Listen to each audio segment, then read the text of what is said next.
thank you 'cause everything you made is so beautiful. Every single star and every beat of my heart, and it's beautiful. I just wanna thank you 'cause everything you made is so beautiful. Every single star and every beat of my heart, and it's beautiful.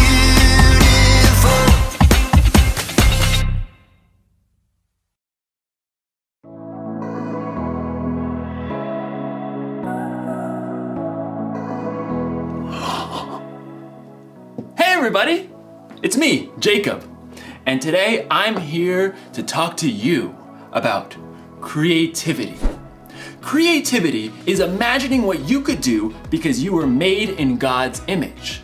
There are so many different artistic ways to be creative, and today I hope to demonstrate just how creative I am in the culinary arts. Now you might be thinking, oh, hey Jacob, what are the culinary arts? And that's totally okay because I had to look it up too. I had no idea. So allow me to elucidate. I had to look that word up too. Okay. Basically, it's this. I'm making chocolate. Yes! Ugh. You see, I started thinking, I know I'm creative because I was created in the image of God, but what if drawing and sculpting and, art stuff isn't my thing? What if chocolate making was my thing, my purpose? And time for the last thing, the cocoa powder.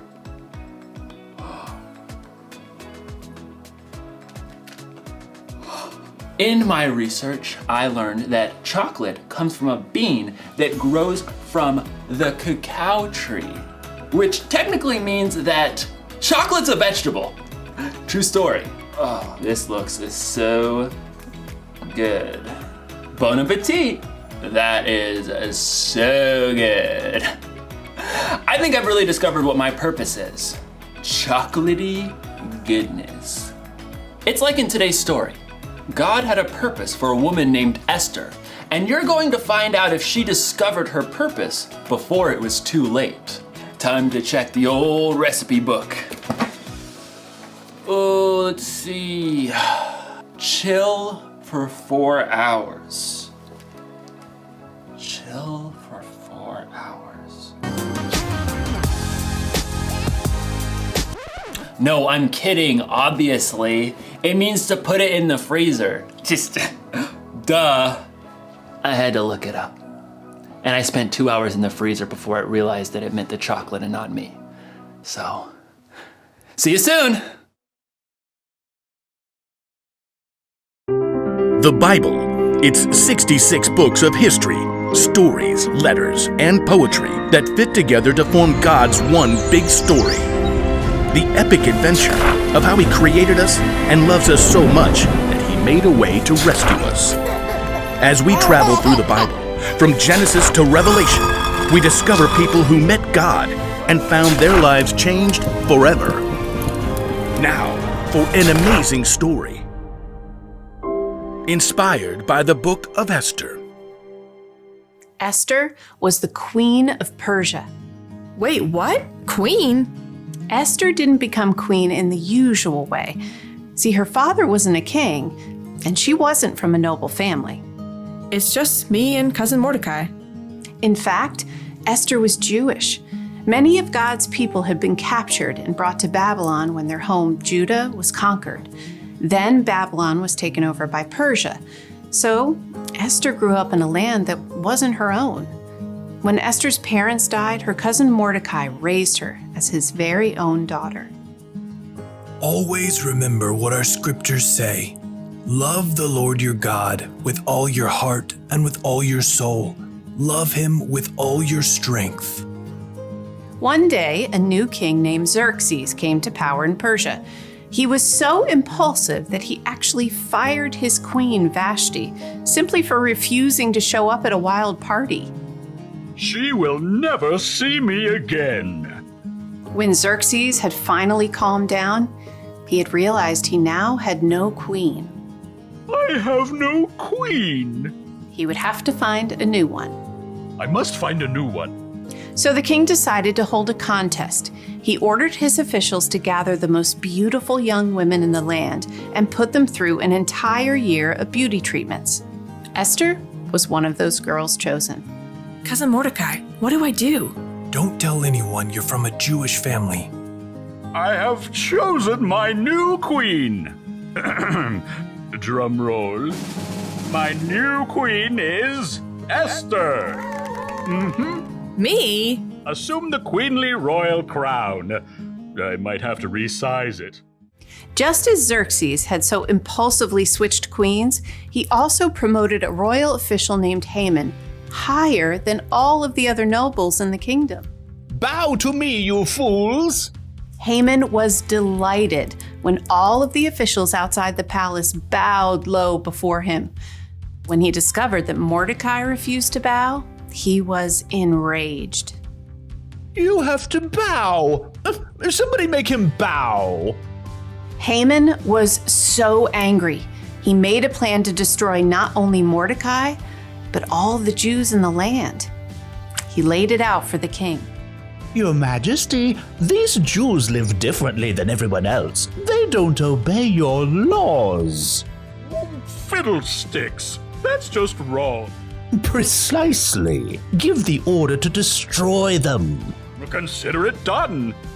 Xerxes agreed to the terrible decree.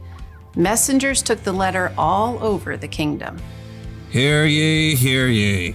On the 13th day of the 12th month, all Jews are to be killed. Hear ye, hear ye. When Mordecai and the other Jews discovered the horrible news, they dressed in rough clothing and wept bitterly. Mordecai sent a message to Esther in the palace, telling her what Haman had done. You must ask the king to save our people. Esther was devastated. She sent a response to her cousin. No one can come before the king unless he sends for them. If I do it, I'll die, unless he reaches out his gold scepter to me. Mordecai sent his answer right back. You may not escape, even though you're queen. Who knows? It's possible that you became queen for just a time like this. He's right. Here, tell this to Mordecai. Gather all the Jews. Don't eat anything for 3 days. I and my servants will fast too. Then I'll go to the king. Esther faced an impossible dilemma, but she took 3 days to prepare her heart and her mind.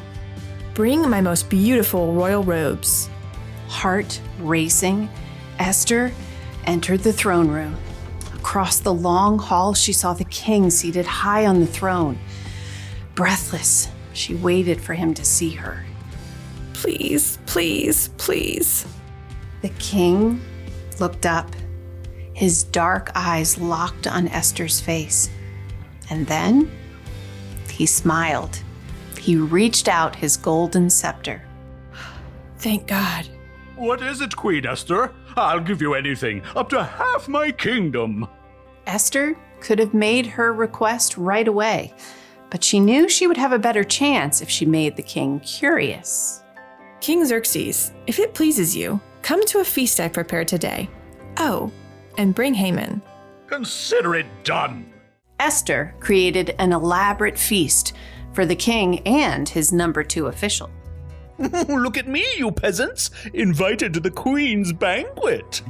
At the meal, King Xerxes once again tried to discover what Esther wanted. I'll give you anything, up to half my kingdom. Once again, Esther held her ground and waited for the perfect moment. I'd like you and Haman to come to another feast tomorrow. Then I'll answer your question. The king agreed, and Haman spent the whole evening bragging to all of his friends. You guys, the queen thinks I am the bomb. But the second feast was a different story. As before, Esther prepared an incredible meal. Both Haman and the king were quick to dig in. What do you want me to do for you? I'll give you up to half my kingdom. Esther took a deep breath. Something told her this was the right moment. Your Majesty, let me live. please spare my people. We have been sold to be destroyed." Haman paled and choked on his fillet, but the king's face flushed red with rage. Who is the man who has dared to do such a thing? Esther turned her gaze on Haman. Haman is the one. In a panic, Haman threw himself at the queen. Totally didn't mean it. Please, please, please let me live.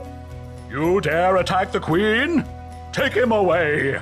That very night, Haman was killed, and the king created a new order that would allow the Jews to be saved. We will celebrate this day with great joy. God had given Esther a surprising position in a foreign nation, and when the time was right, she would use all she had been given to save her people.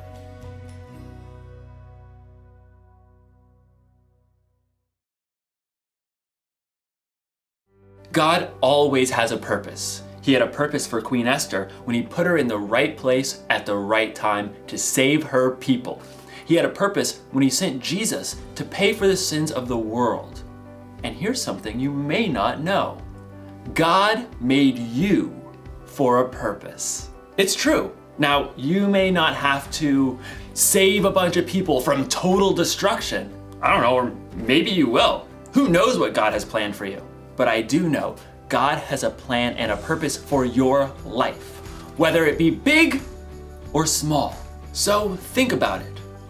What's your purpose? Is there something you like to do more than anything else? Like baking, or organizing, or juggling. Maybe what you like to do has something to do with your purpose. Or what about this? Is there something that you care about more than anything else? Like animals, or taking care of people, or keeping the planet clean? Maybe those things have something to do with your purpose. Whatever it is, here's the one thing to remember. God created you for a purpose. Actually, I think it would be safe to say purposes. Maybe it's something giant, like Esther. Or maybe something simple, like chocolates. Didn't get it. So close, gonna keep trying. Yes! Purpose!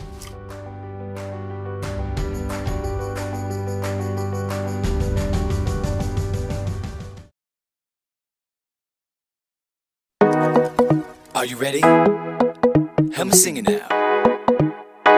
1, 2, 3, let's go. I was made to do amazing things. I know. I was made to be his hands and feet. I know. God made me to shine, makes me come alive, makes me wanna live my life for him. God made me to shine, makes me come alive, makes me wanna live my life. Wanna dance all around.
God made me to shine, makes me come alive, makes me